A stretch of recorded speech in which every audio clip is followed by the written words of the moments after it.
నా పేరు పద్మావతి. మేము కంకిపాడు నుంచి వచ్చాము. నేను సార్ గారి దగ్గర కోర్టు సమస్య వచ్చారండి. ఆ సమస్య పేరు కరెక్షన్ చేశారు. కోర్టు సమస్య తీరిపోయింది. మా పిల్లలకు కూడా ఇప్పించామండి. ఇద్దరు మంచి ఉద్యోగాలు చేసుకుంటున్నారు పిల్లలిద్దరు. ఇంకా ఇద్దరు ముగ్గురు తీసుకొచ్చాను. అందరికీ బాగుంది. సంతాన వివాహ సమస్యలు, ఆరోగ్య సమస్యలు, చదువుల్లో కూడా ముందు వచ్చారండి చాలామంది. సార్ గారి దగ్గర రావటం నిజంగా మా అదృష్టం. గురువు గారికి నా పాదాభివందనం. ఓం నమ శివాయ. శ్రీమాత్రే నమః. మహాశివరాత్రి రోజున ఈ 4 సమయాలలో ఈశ్వరుణ్ణి గనక ఇలా గనక మీరు పూజించారు అంటే ఎలాంటి తీరని కోరికలైనా కూడా తీరటం ఖాయం. సహజంగా ప్రతి మనిషి కూడా అనేక కోరికలతో ప్రతినిత్యం భగవంతుడి ఆరాధన చేస్తూ ఉంటాం. కానీ ఇలాంటి అవకాశం సంవత్సరానికి ఒక్కసారి మాత్రమే వస్తుంది. అదే మహాశివరాత్రి పర్వదినం.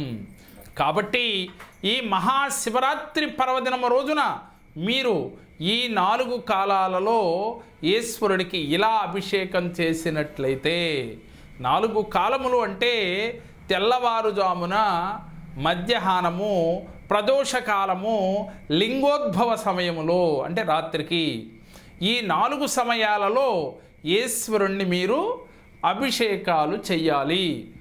ఉదయం తెల్లవారుజామున పాలతో చేస్తే, మధ్యాహ్నం పెరుగుతో చేస్తే, సాయంత్రం ఆవు నేతితో, రాత్రికి తేనెతో, లేదు పంచామృతాలు కలుపుకుని ఈ 4 సమయంలో లింగాన్ని మీరు అభిషేకించినట్లయితే, ఆ ఈశ్వరుణ్ణి మనసా వాచ కర్మణ మీ కోర్కెలు చెప్పుకున్నట్లయితే, పలు విధములా కూడా మీరు అర్చించినట్లయితే, మారేడు దళం గనక దొరికినట్లయితే 108 సార్లు ఈ 4 సమయంలో అభిషేకములు అయిన తర్వాత ఓం నమ శివాయ అనే మంత్రంతో మీరు ఆ స్వామిని అర్చించినట్లయితే మీ కోర్కెలు తప్పకుండా తీరతాయి.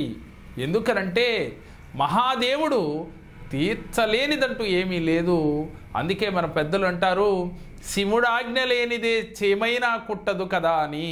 కాబట్టి అంతటి మహానుభావుడు మరి మహాశివరాత్రి రోజున కోరిన వారికి కోరిన కోర్కెలు తీర్చడం కోసమే ఆయన ఆనందముతో ఉంటారు అని మన పురాణాల యొక్క సారము. కాబట్టి మన కోర్కెలు తీరాలి అంటే భగవంతుడి పైన విశ్వాసంతో, నమ్మకంతో ఆ రోజున మీరు ఈ 4 సమయాలలో అర్చించి తీరాలి, అభిషేకించి తీరాలి.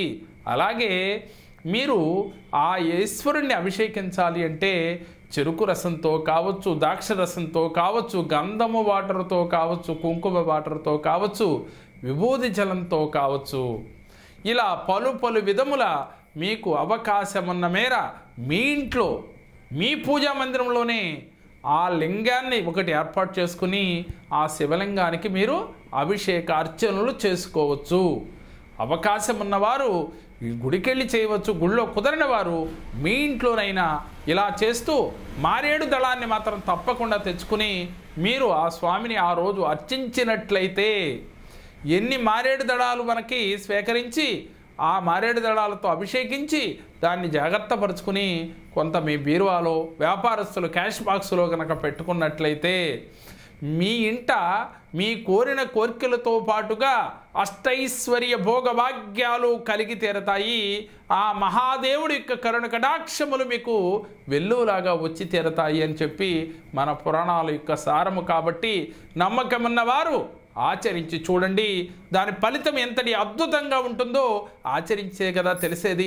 మేము చెప్పిన ఈ వీడియో మీకు నచ్చినట్లయితే లైక్ చేయండి, మీ ఫ్రెండ్స్కి షేర్ చేయండి. మా మరిన్ని వీడియోలు మీరు చూడాలి అంటే మా JKR జెమ్ టీవీ, మా JKR భక్తిని సబ్స్క్రైబ్ చేసుకోండి. ఓం నమ శివాయ.